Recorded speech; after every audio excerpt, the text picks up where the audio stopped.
So thank you, Speaker, sir, for giving me the opportunity to speak on this bill.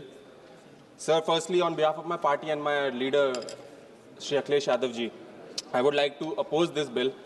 And my first objection is regarding the name of the bill, Shanti. So the most powerful energy in the world, the most unstable energy in the world, and the name of the bill, Shanti. Thank you. So, sir, firstly, I would like to quote what my senior N.K. Premchandra ji also said yesterday, that there's a specific provision in the legislative process, Kaul and Shatkar, in very specific ways, said that the title of the bill should convey the message regarding the intent and the content of the bill, which has to be explicitly given to the public or given to the people at large. So the title should be clear enough while it is being drafted, sir. But it is quite unfortunate that this bill, by its very title, by its very virtue, does not intend that. Sir, मैं सबसे पहले सदन का ध्यान भारत के एक भयावह त्रासदी के ओर आकर्षित करना चाहता हूँ. Bhopal gas tragedy. सर, 1984 एक ही रात में 3,000 से अधिक निर्दोष लोगों की मृत्यु हो जाती है. 15,000 से अधिक लोगों को जान उसके कई वर्ष के बाद जो उससे उनको डिजीज हुई उसमें गंवानी पड़ती है. और अभी तक 5 लाख से अधिक लोग बीमारियां और दूषित जल के प्रभाव से झेल रहे हैं. सर, ये क्यों हुआ? क्योंकि जो कंपनीज थी उन्होंने अंतर्राष्ट्रीय सुरक्षा मानकों और जवाबदेही को नजरअंदाज किया गया. इस त्रासदी ने हमें एक राष्ट्र सबक सिखाया. जब खतरनाक उद्योगों में लायबिलिटी को कमजोर किया जाता है तो न्याय सबसे पहले मर जाता है. लेकिन माननीय अध्यक्ष महोदय, शांति बिल ठीक उसी सिद्धांतों पर प्रहार कर रहा है, उसी सिद्धांतों को समाप्त कर रहा है. यह बिल ऑपरेटर की लायबिलिटी को सीमित करता है और सप्लायर लायबिलिटी को लगभग समाप्त कर देता है, जिससे भविष्य में किसी भी परमाणु दुर्घटना का बोझ सीधे पीड़ितों और जनता पर आ सकता है. सर, जो कैप 3,000 करोड़ का लगाया गया उससे मैं उदाहरण के रूप में देना चाहता हूं that the Bhopal gas tragedy, that time the losses were 4,000 crore, sir. And if you're comparing nuclear tragedy to nuclear tragedy, that is the Chernobyl nuclear tragedy, the losses extended to more than 16 lakh crore, sir. So where is the liability, sir?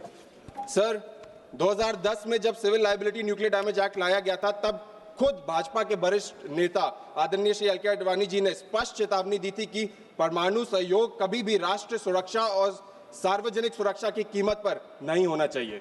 आज वही चेतावनी इस bill के पूरी तरह अनदेखी की जा रही है. सर, माननीय अध्यक्ष जी, यह बिल एक और खतरनाक प्रावधान लाता है. परमाणु दुर्घटना के मामलों में नागरिक न्यायालयों में अधिकार क्षेत्र को समाप्त करना.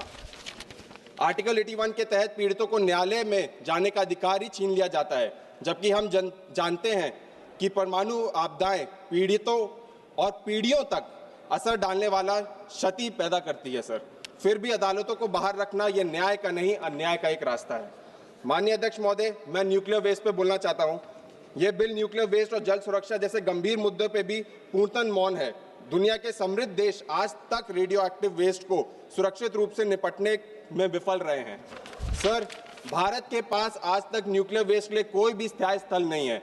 हमने देखा है कि ग्राउंड वाटर के तहत नदियों के माध्यम से किस तरीके से ये डिजीज फैलती है. सर, अध्यक्ष महोदय, जब तक कचरे और जल सुरक्षा की समस्या हल नहीं हो जाती, तब तक लायबिलिटीज को कमजोर करते हुए परमाणु क्षमता बढ़ाना जनता, पर्यावरण और राष्ट्रीय सुरक्षा तीनों के लिए खतरा है. सर, जो सरकार सर एयर पोल्यूशन पर डिस्कशन नहीं करना चाहती, आज इंडिया में 13 से ज्यादा टॉप 20 सिटीज एयर प्रदूषित है. सर, जो सरकार अपने खुद गंगा और यमुना जो वेस्ट है उस पर नहीं करना चाहती, वो न्यूक्लियर वेस्ट पे कैसे बात कर सकती है, मुझे नहीं पता. सर, मैं बस 1 मिनट लूंगा, just 1 minute. Please conclude. Sir, बस लास्ट में 1 minute I would just take. जो मोनोपोली क्रिएट होगी, they are talking about private sector, sir. जो आज मोनोपोली क्रिएट होगी, we have seen that with IndiGo as well, sir, how monopoly is created. With this bill they are introducing another monopoly, sir, in the nuclear sector, which we oppose, sir.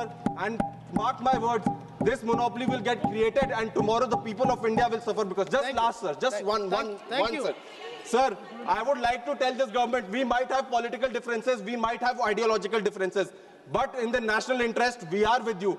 But don't make this about companies, don't make this about privatization. Thank you. We are with you, sir. But just last, sir, हमारे गांव, in villages we say when the people don't do, when the MPs don't do any work, they change the name of पुराने MPs. Please. जब वो नाम बदल देते हैं, sir, वो पत्थर बदल देते हैं, अपना नाम रख देते हैं। यही वो सरकार कर रही है। और अंत में मैं बस बोलना चाहूंगा, वो हर एक पहलू का अंजाम बदलने में मस्त है, कहीं चुपके से कहीं खुलेआम बदलने में मस्त है। जिन्हें चुना था देश ने हालात बदलने के लिए, आज वो सिर्फ और सिर्फ नाम बदलने में मस्त है। सर बहुत बहुत धन्यवाद। Robert Bruce, Honorable Member Robert Bruce. Thank you.